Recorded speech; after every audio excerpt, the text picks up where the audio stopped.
Monsieur le maire. Merci beaucoup. Alors, Madame la directrice territoriale Strasbourg de Voies navigables de France, Marie-Céline Masson, encore une fois bienvenue à Strasbourg.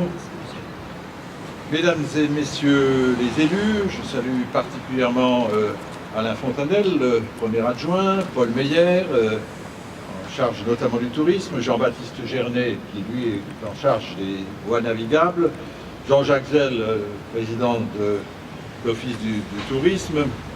Je salue les représentants de la gendarmerie fluviale, Monsieur le vice-président de l'Université populaire européenne, Alain Grévis, qui met à disposition les locaux, si j'ai bien compris tout à l'heure, pour se réchauffer, et pour l'air de l'amitié. Mesdames et messieurs les riverains. Il y a même le président de l'Université populaire. Et le président de l'Université populaire, que j'ai vu tout à l'heure, effectivement. Ah, toujours modeste, mais reconnaissable à sa magnifique casquette. Bien, je suis évidemment très heureux de pouvoir inaugurer ce nouvel embarcadère aujourd'hui, appelé aussi Halte fluviale Figues-Villers, situé au cœur de la petite France et promis à un bel avenir. Ce très beau et très réussi embarcadère en bois, qui s'intègre, je dois le dire, parfaitement dans le paysage du secteur, vient donc s'inscrire pleinement dans la poursuite du partenariat entre Voies navigables de France et la ville de Strasbourg, engagée en septembre 2017 pour valoriser un des atouts importants de Strasbourg, puisque Strasbourg est une ville où l'eau est très présente, que ce soit sous forme de canaux, ou sous forme de rivières, ou sous la forme majestueuse du Rhin, dont la ville de Strasbourg se rapproche grâce à l'opération des deux rives. Je pense que ce partenariat est extrêmement riche et a permis d'arriver à un certain nombre de réalisations dès la première année. Je pourrais citer le ponton flottant des Bateliers, où il n'y avait pas beaucoup de monde aujourd'hui, évidemment, mais c'est un peu normal, compte tenu de la saison. Je pourrais citer la plateforme logistique fluviale du Fischerstaden, un peu plus loin, qui a déjà servi, notamment pour transporter les pavés pour le quai des Bateliers. Je pourrais citer également la nouvelle passerelle des glacières, qui est un petit peu plus loin, et puis l'opération Marin d'eau douce aussi, qui constitue, je crois, aussi une forme de réappropriation de la voie d'eau au bénéfice des Strasbourgeois et des visiteurs. Bref, ce lien historique entre Strasbourg et l'eau, on parle aussi parfois de la Venise du Nord-Est, on parlait de Lille qui est la Venise du Nord, enfin, il y a beaucoup de Venise, hein, beaucoup de villes qui ont l'ambition d'avoir une relation directe avec leur cours d'eau, et Strasbourg en fait évidemment partie. Je crois que l'objectif partagé de Voies navigables de France et de la ville de Strasbourg est donc de reconstituer en quelque sorte ce lien avec l'eau.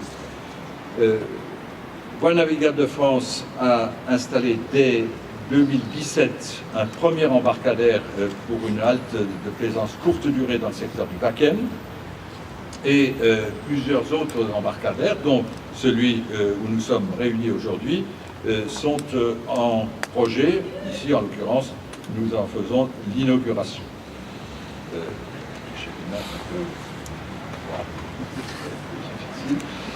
Donc je voudrais remercier tous ceux qui ont contribué d'abord plus précisément à l'aménagement de cet embarcadère, mais aussi tous ceux qui ont contribué à renouer ce lien entre Strasbourg et ses voies navigables.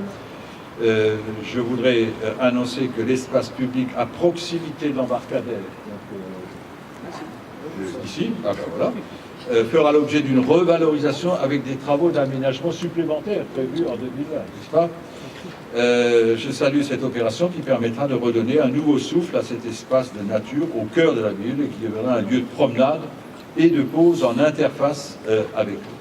Pour conclure, je souhaite vivement, Madame la Directrice, que nous poursuivions notre action commune avec vous. Sachez que de notre côté, nous sommes tout à fait prêts à nous inscrire dans ces logiques que nous avons mises en place ensemble et qui devraient, je dirais, assurer une continuité avec l'histoire de Strasbourg après une période où on avait un peu perdu ce contact. C'est la période du tout automobile. On en sort aujourd'hui, en tout cas en milieu urbain, et les voies navigables permettent d'aller tout droit et d'éviter les congestions. C'est ce qu'on a vu.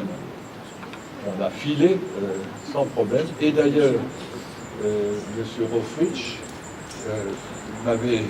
il est là aussi, tout derrière, m'avait dit je vous laisse quand même votre dossier parce que j'ai peur de ne pas arriver avant vous. Et vous êtes arrivé après, n'est-ce pas, M. Rofrich? Voilà, donc c'est la voie la plus directe, c'est celle qui permet aussi de gagner du temps et c'est surtout beaucoup plus agréable que les modes de déplacement classiques. Merci à vous et bon vent, bon avenir à cette halte fluviale. Merci à vous.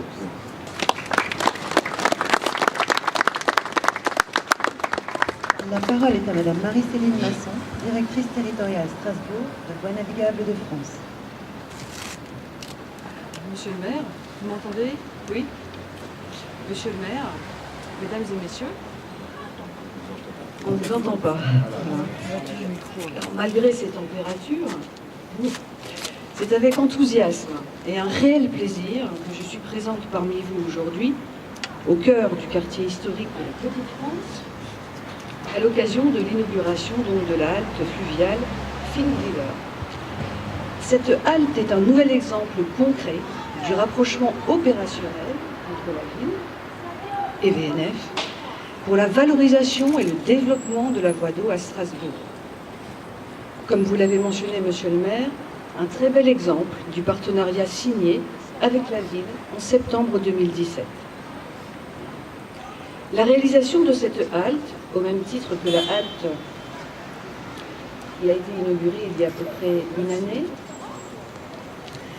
affirme la volonté de repositionner Strasbourg dans les étapes incontournables des itinéraires de plaisance, en développant un maillage de petites structures et d'accueil de courte durée, idéalement positionnées dans la ville intramuros. Ce nouvel embarcadère que nous avons cofinancé avec la ville à parité répond au souhait commun de développer et de pérenniser l'accueil de bateaux d'excursion journalière et de bateaux de plaisance en centre-ville. Conçu par l'agence d'architecture, que je ne connais pas encore, Claire, Détol et Thibault, il y a peut-être des représentants, voilà. Il satisfait la double exigence d'accessibilité, ce qui est à remarquer, et d'intégration paysagère. Le dessin et le choix des matériaux ont fait l'objet d'un échange minutieux avec l'architecte des bâtiments de France, afin de garantir un ensemble harmonieux et respectueux du patrimoine dans lequel il s'insère. Aussi, je tiens à saluer toutes les équipes de la ville, mais également les équipes de VNF, mes équipes, et ainsi que toutes les entreprises, dont il y a également des représentants, je pense, ce matin, qui ont œuvré à la réussite de ce nouvel aménagement, livré dans des délais très courts, 2 mois, il me semble, et avec une remarquable qualité d'exécution. Merci à tous.